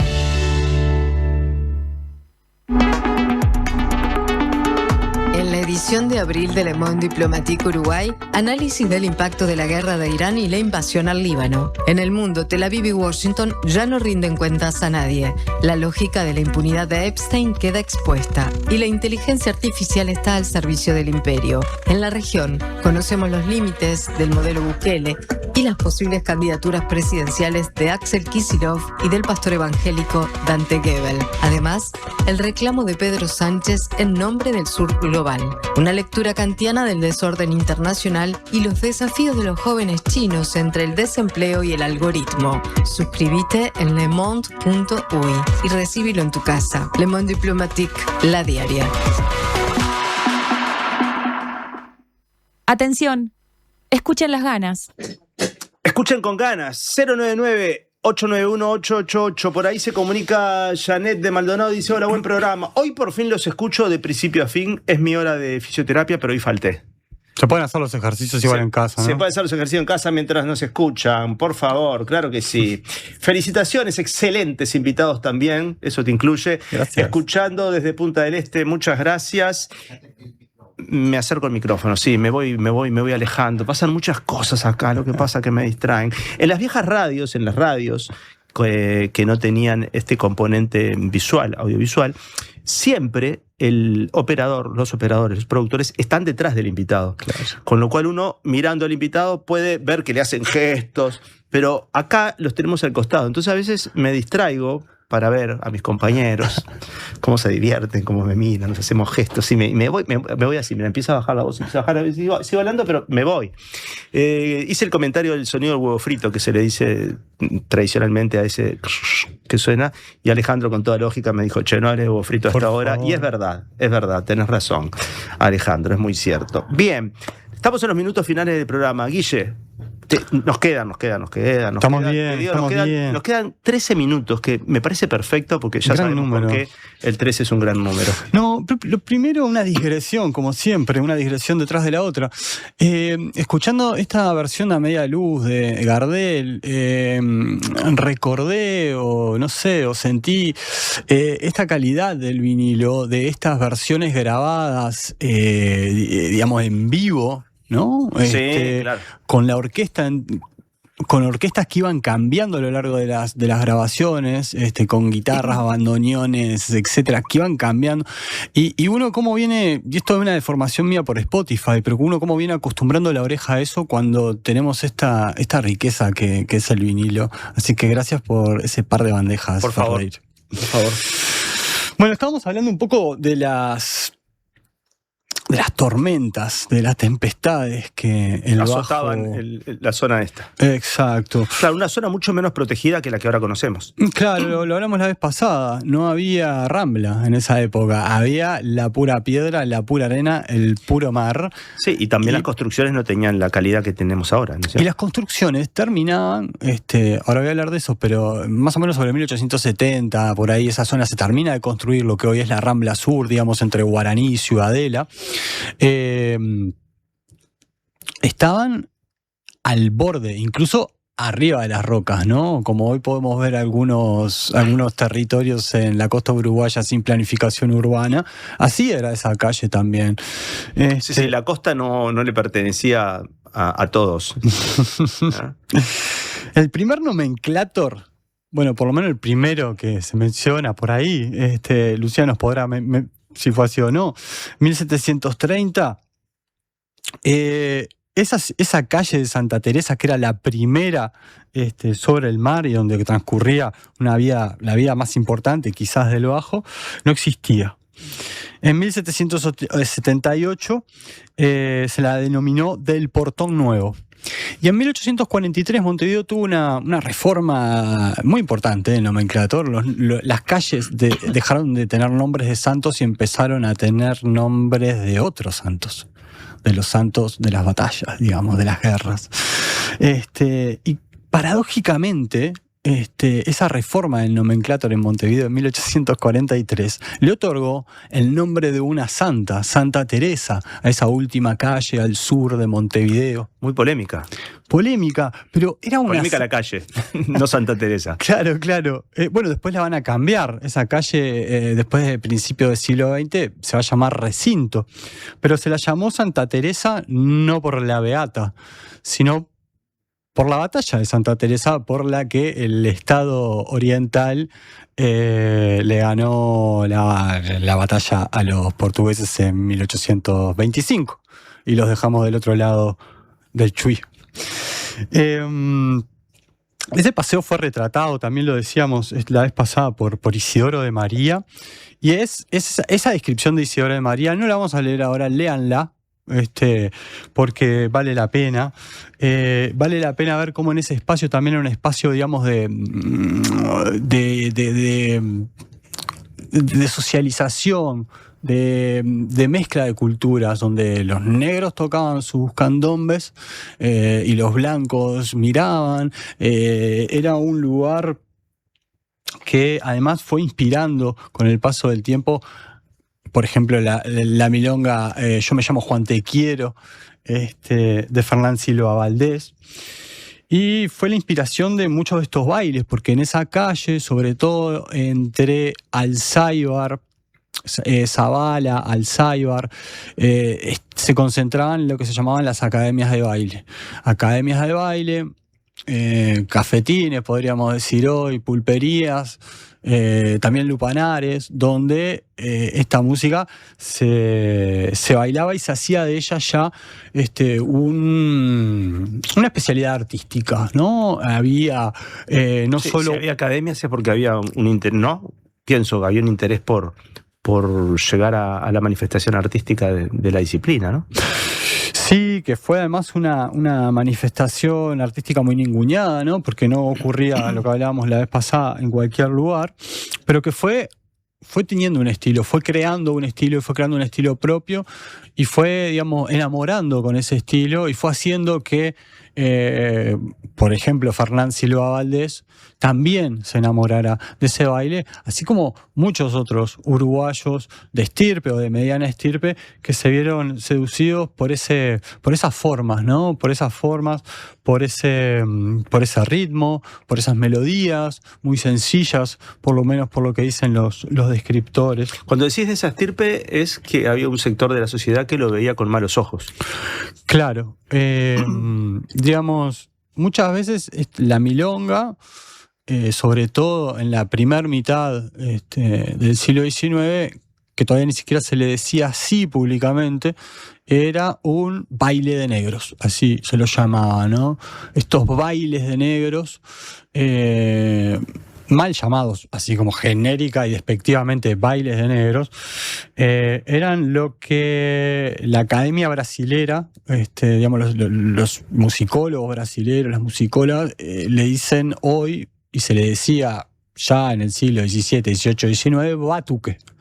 Batuque es una palabra de origen angoleño, de una de las lenguas bantúes, que quiere decir instrumento.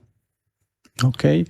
Y esos batuques que se practicaban en Montevideo y se practicaban en la costa atlántica en Brasil, tenían siempre que ver con las personas esclavizadas que habían sido traídos desde Angola. Y hay toda una parte de ese batuque y del desarrollo, de la apropiación en las costas atlánticas, que va dando paso el más claro de todos, el indiscutido, por supuesto, que es el candombe, ¿no? En Brasil tiene otras expresiones, pero el batuque de esta región del mundo era el candombe. Pero de ahí también se van desprendiendo algunas corporalidades, que son corporalidades negras. ¿Por qué digo esto? Porque son ritmos que van sincopados, son ritmos que son cadenciosos, donde, por ejemplo, las caderas tienen una vida que en los bailes de salón europeos no tienen cabida. Sí, una vida propia tenían las caderas esas. Y lo mismo otras partes del cuerpo. Hay una polirritmia en el baile, en los bailes negros, que los bailes blancos de salón no tenían. No tenían y además reprimían. O sea, sí, el baile al que hace referencia como un baile popular, digamos, y novedoso, era muy llamativo y también era un poco escandaloso.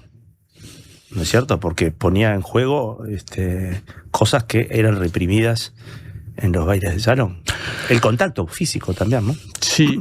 Y otras como, por ejemplo, el racismo, ¿no? Porque pensemos que la sociedad negra decimonónica en Montevideo, en su mayoría, en su enorme mayoría, estaba, digamos, destinada por la sociedad con poder a los trabajos de servidumbre.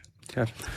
Entonces, algunas veces he intentado imaginar cómo muchas de estas milongueras del siglo XIX se habrán sentido al estar haciendo el servicio en alguno de los bailes de salón y luego bailar su baile, ¿no? Y cómo esas sociedades no dialogaron. O sea, porque era imposible. Además, que a la sociedad blanca, a la aristocracia, y esto hay muchísimas crónicas al respecto, le costaba mucho admitir esos bailes populares, sobre todo los bailes de origen mulato, mestizo, negro, etcétera, etcétera, como bailes. O sea, había en las descripciones que no solo las de Montevideo, también las de Río de Janeiro, las de Bahía, las de Luanda, en Angola, había un racismo que era permanente. Entonces, para que la sociedad pueda admitir estos bailes populares, no solo se tiene que terminar la esclavitud, no solo se tiene que terminar, lo que empezaron a ver fueron algunos debates que dieron los propios negros en los carnavales, sobre todo, sobre su condición. Y esos carnavales multitudinarios, populares del siglo XIX, fueron de alguna manera los que empiezan a conducir una corporalidad que no era la admitida, y empieza a ser una corporalidad y una música referente, que contagia. Como esta. No, como esta no, como esta.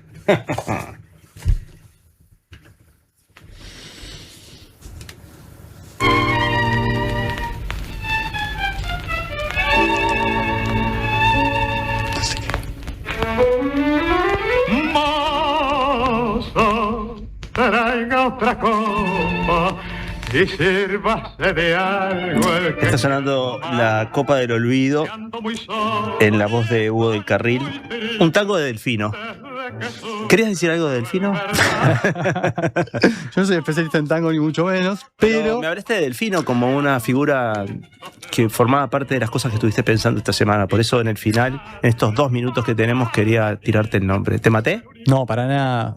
Pero él fue uno de los, digamos, compositores importantes de la primera época del tango que, junto a La Fémina y algunos otros, empezaron a venir a Montevideo a tocar y a renovar ese estilo milonguero, de alguna manera, digamos, primitivo del tango, y le dan un cariz, ya empiezan, digamos, Firpo es uno de los primeros en tener una orquesta, etcétera, y empiezan a tocar regularmente acá. Muchos de ellos vienen porque son, digamos, no quieren hacer el servicio militar, etcétera, y se vienen a Montevideo, y esta generación, esta gente, es la que le da, digamos, el cariz al tango, sin ningún lugar a duda, y además empiezan a hacer escuela en Montevideo. Por eso, en los primeros primeros, digamos, esto en 1904, 1917, cuando la comparsita, digamos, ¿no? En ese momento, y fueron formadores de bandoneonistas, de pianistas, de violinistas, por eso es alguien tan querido. Para no saber nada de tango, tiraste un montón de data. ¿Cómo venís con el baile? Lento. Las cosas complicadas se aprenden lento, ¿viste? Es así. Bueno, pero vamos a seguir insistiendo por ese lado también. Y bailando, me imagino. Sí, y bailando. Son 18:54. A las 18:55 exactamente tenemos que, primero apagar esto, pácate, que se vaya la música, y tenemos que despedirnos porque está todo medido de tal manera que el amigo Guillermo Exellas entre puntualmente. Venimos metiendo puntualidad de manera muy impactante. Creo que no hubo ningún día que no fuimos exactos. Por eso estoy estirando, para que lleguen 55. Muchas gracias, Guille. Excelente programa el de hoy. Abrazo grande, Humberto, desde Punta del Este. Bueno, tenemos un grupo de gente ahí en Maldonado. Bien, Punta del Este. Mañana, como siempre, a las 17 horas, estamos acá con las ganas y con ustedes. Gracias a todos. Gracias.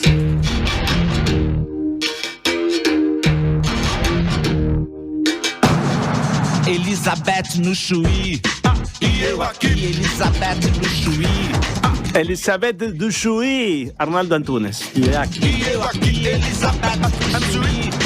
E eu aqui, Paulo César em Miami, João Paulo em Taparica, Marinho